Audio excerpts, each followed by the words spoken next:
Hey, hi, hello, I'm Rudy from Rudy Car Climbs and welcome to this video. Today, I will be reviewing the shoes that I've worn for the last 9 months of my climbing career, Sportiva's Mantra. Now these are the actual shoes. I made a mistake in sizing and I have an extra pair, so I'm going to show these because they're less disgusting. A few disclaimers before I move on. This video is not sponsored, nor do I have any stake in the shoe game. I just want to give a review of the shoes that I climbed in for the last 9 months. Also, they've done a facelift of the shoe, and since I bought them before the facelift, of course, I have the old version.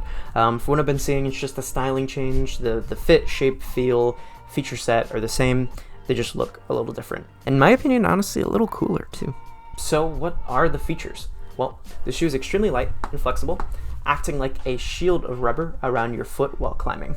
The shoes are slip-ons, making putting them on and taking them off really easy.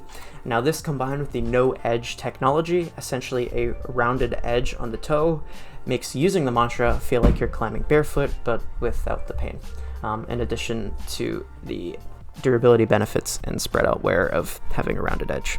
I personally like this feeling as I feel like I was able to feel the texture of the holds under my feet while not getting that uncomfortable sharp pain that you might get by climbing barefoot, and of course the sanitary implications of climbing barefoot indoors. With the Mantras, I kind of fell in love with the slip-on style of shoe. I mentioned they're super easy to put on and take off, but they also felt amazing with the correct fitting. Super comfortable shoes. After having them for 9 months, they really conformed to the shape of my foot, apart from one thing that I'll get into later, making climbing in them feel like a dream. After I did a few boulders in them, they'd be all warmed up and it would feel like I was barely wearing anything. These shoes were fantastic for most holds that I would come across while climbing. Volumes especially were no match for the power of the Mantras. Because of the no edge technology, they work surprisingly well with small edges, which is kind of counterintuitive, but the rubber would squish on the small hold, sort of conforming to it and making its own edge. Now I did notice that as the lifespan of the shoe went on, there would be, of course, less rubber on the edge, and then therefore less stuff to squish. So you can't get that same conformity that it might have had at the beginning. Toe hooks feel great in these things. If you watch me climbing, you'll see me throw a ton of toe hooks just because the shoes make them feel that good. The built-up rubber on this half of the top of the foot helps with regular toe hooks, but because there's no extra rubber on like this half, it makes bat hangs kind of painful to do. Now that's coming from Sportiva tarantula laces, which have laces which sort of padded that, so I'm not really sure how comfortable bat hangs should feel anyways. Heel hooks were another story for me though. I have really small heels.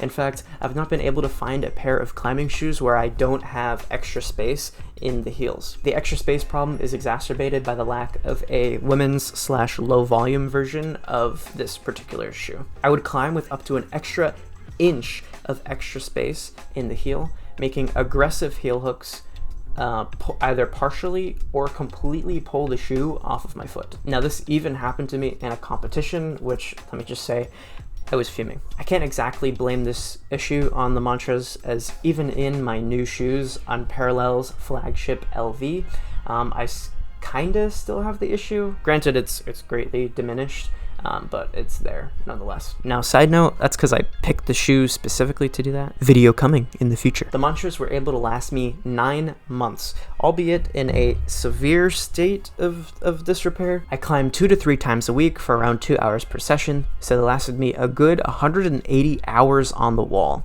As a value proposition, this comes out to around 67 cents per hour because I got them on sale for $120. But if you go and buy them from Sportiva themselves with no sale, it's $170 before tax or shipping, and it gives you a 94 cents per hour figure. These numbers mean nothing, I just thought they would be interesting to include nonetheless. Your mileage may vary on these shoes, just like any other shoe.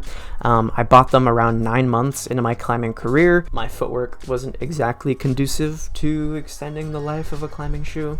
I really like to drag my feet along the wall, as you can see by all the rubber being gone, like here and here, and on the tops of the feet it's gone too, like that. I did this mostly in static kind of reachy moves, and I would sort of drag my foot up along the wall as I went. So if you're more of an experienced climber and you have proper technique, you won't run into this issue as much. Now we get into the tough bit, recommendation.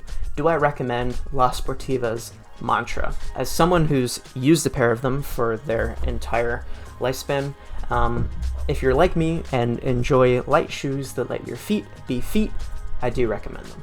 Now, if not having a sharp edge on the toe is a little too scary, you might be able to skip them. If you're on the fence though, I say give them a try.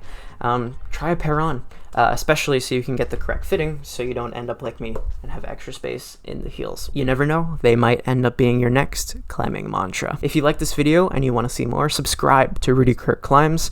Any support is greatly appreciated. This is my first video. Thank you for watching.